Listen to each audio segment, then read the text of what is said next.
ಇಂಟರ್ವ್ಯೂನಲ್ಲಿ ಚೆನ್ನಾಗಿ ಮಾತಾಡ್ತಾರೆ, ರೆಸ್ಯೂಮ್ ಅದ್ಭುತವಾಗಿದೆ, ಕಾನ್ಫಿಡೆನ್ಸ್ ನೋಡಿ ತಕ್ಷಣ ಹೈರ್ ಮಾಡ್ತೀರಿ. ಆದರೆ 3 ತಿಂಗಳಲ್ಲಿ ಗೊತ್ತಾಗುತ್ತೆ ಟ್ಯಾಲೆಂಟ್ಗಿಂತ ಟಾಕಿಂಗ್ ಜಾಸ್ತಿ ಅಂತ. ಪ್ರತಿ ಬಿಸ್ನೆಸ್ ಓನರ್ ಮಾಡುವ ತಪ್ಪುಗಳಲ್ಲಿ ಇದು ಕೂಡ ಒಂದು. ಹಾಗಾದ್ರೆ ಫೇಕ್ ಟ್ಯಾಲೆಂಟ್ ಗುರುತಿಸೋದು ಹೇಗೆ? ನಮಸ್ಕಾರ, ನೀವು ನೋಡ್ತಾ ಇದ್ದೀರಾ ಸುಮನ್ ಟಿವಿ ಬಿಸ್ನೆಸ್. ನಾನು ನಿಮ್ಮ ಮಹೇಶ್ ದಂಡು. ಮೊದಲಿಗೆ ಒಂದು ವಿಚಾರವನ್ನ ನೆನಪಿಟ್ಕೊಳ್ಳಿ.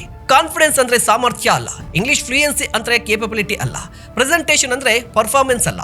ಕೆಲವರು ತಮ್ಮ ಯಶಸ್ಸಿನ ಬಗ್ಗೆ ಗಂಟೆಗಟ್ಟಲೆ ಮಾತನಾಡ್ತಾರೆ, ರಿಸಲ್ಟ್ ಬಗ್ಗೆ ಕೇಳಿದ್ರೆ ಸೈಲೆಂಟ್ ಆಗ್ತಾರೆ. ಇಲ್ಲೇ ನಿಜವಾದ ಟ್ಯಾಲೆಂಟ್ ಗೊತ್ತಾಗುತ್ತೆ. ಫೇಕ್ ಟ್ಯಾಲೆಂಟ್ ಗುರುತಿಸುವ 5 ಸಂಕೇತಗಳಿವು. ನಂಬರ್ 1, ಟೈಟಲ್ ಬಗ್ಗೆ ಅಲ್ಲ, ರಿಸಲ್ಟ್ ಬಗ್ಗೆ ಮಾತನಾಡಬೇಕು. ಕೆಲವರು ನನ್ನ ಟೀಮ್ ಲೀಡರ್ ಅಂತ ಹೇಳ್ತಾರೆ, ಆದ್ರೆ ರಿಸಲ್ಟ್ ಬಗ್ಗೆ ಕೇಳಿದ್ರೆ ಸೈಲೆಂಟ್ ಆಗ್ತಾರೆ. ನಂಬರ್ 2, ಸಕ್ಸಸ್ ನಂದು, ಫೈಲೂರ್ ನಂದಲ್ಲ. ಇದು ಫೇಕ್ ಟ್ಯಾಲೆಂಟ್ ನ ದೊಡ್ಡ ಲಕ್ಷಣ. ನಂಬರ್ 3, ನಿರ್ದಿಷ್ಟ ಎಕ್ಸಾಂಪಲ್ ಇರೋದಿಲ್ಲ, ಸೇಲ್ಸ್ ಹೆಚ್ಚು ಮಾಡಿದೆ ಅಂತ ಹೇಳ್ತಾರೆ, ಡೇಟಾ ಕೇಳಿದ್ರೆ ಬಾಯ್ ಬಿಡಲ್ಲ. ನಿಜವಾದ ಟ್ಯಾಲೆಂಟ್ಗೆ ಡೇಟಾ ಇರುತ್ತೆ, ಫೇಕ್ ಟ್ಯಾಲೆಂಟ್ಗೆ ಡ್ರಾಮಾ ಮಾತ್ರ ಇರುತ್ತೆ. 4, ಪ್ರಶ್ನೆ ಮಾಡಲ್ಲ, ನಿಜವಾಗಿ ಕಲಿಬೇಕು ಅನ್ನೋದು ಕಂಪನಿ ಬಗ್ಗೆ ಕೇಳ್ತಾರೆ, ಟೀಮ್ ಬಗ್ಗೆ ಕೇಳ್ತಾರೆ, ಚಾಲೆಂಜಸ್ ಬಗ್ಗೆ ಕೇಳ್ತಾರೆ.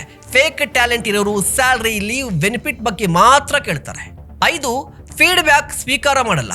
ಒಂದು ಸಣ್ಣ ಸಲಹೆ ಕೊಟ್ಟರು ಈಗೋ ಹರ್ಟ್ ಆಗುತ್ತೆ, ಡಿಫೆನ್ಸಿವ್ ಆಗ್ಬಿಡ್ತಾರೆ. ನಿಜವಾದ ಟ್ಯಾಲೆಂಟ್ ಫೀಡ್ಬ್ಯಾಕ್ ಅನ್ನ ಗ್ರೋತ್ ಆಗಿ ನೋಡುತ್ತೆ. ನಿಮ್ಗೊಂದು ರಿಯಲ್ ಎಕ್ಸಾಂಪಲ್ ಹೇಳ್ತೀನಿ. ನೆಟ್ಫ್ಲಿಕ್ಸ್ ನಲ್ಲಿ ಒಂದು ಪ್ರಿನ್ಸಿಪಲ್ ಇದೆ, ಅದನ್ನ ಫಾಲೋ ಮಾಡ್ತಾರೆ. Brilliant jerks are not worth the cost. ಅಂದ್ರೆ ಟ್ಯಾಲೆಂಟ್ ಇದ್ರೂ ಟೀಮ್ ಹಾಳು ಮಾಡುವ ವ್ಯಕ್ತಿ ಕಂಪ್ನಿಗೆ ಭಾರಿ ನಷ್ಟ. ಒಬ್ಬ ಟಾಕ್ಸಿಕ್ ಎಂಪ್ಲಾಯಿ 10 ಒಳ್ಳೆಯ ಎಂಪ್ಲಾಯಿಗಳ ಮೋಟಿವೇಶನ್ ಕಡಿಮೆ ಮಾಡಬಹುದು. ಚೆನ್ನಾಗಿ ನೆನ್ಪಿಟ್ಕೊಳ್ಳಿ, ಫೇಕ್ ಟ್ಯಾಲೆಂಟ್ ನಿಮ್ಮನ್ನ ಇಂಪ್ರೆಸ್ ಮಾಡಲು ಯತ್ನಿಸುತ್ತೆ, ರಿಯಲ್ ಟ್ಯಾಲೆಂಟ್ ವ್ಯಾಲ್ಯೂ ಕ್ರಿಯೇಟ್ ಮಾಡೋಕೆ ಪ್ರಯತ್ನಿಸುತ್ತೆ. ಫೇಕ್ ಟ್ಯಾಲೆಂಟ್ ಹೆಚ್ಚು ಮಾತನಾಡುತ್ತೆ, ರಿಯಲ್ ಟ್ಯಾಲೆಂಟ್ ರಿಸಲ್ಟ್ ತೋರಿಸುತ್ತೆ. ಫೇಕ್ ಟ್ಯಾಲೆಂಟ್ ಸ್ಪಾಟ್ಲೈಟ್ ಹುಡುಕುತ್ತೆ, ರಿಯಲ್ ಟ್ಯಾಲೆಂಟ್ ರೆಸ್ಪಾನ್ಸಿಬಿಲಿಟಿ ತೆಗೆದುಕೊಳ್ಳುತ್ತೆ.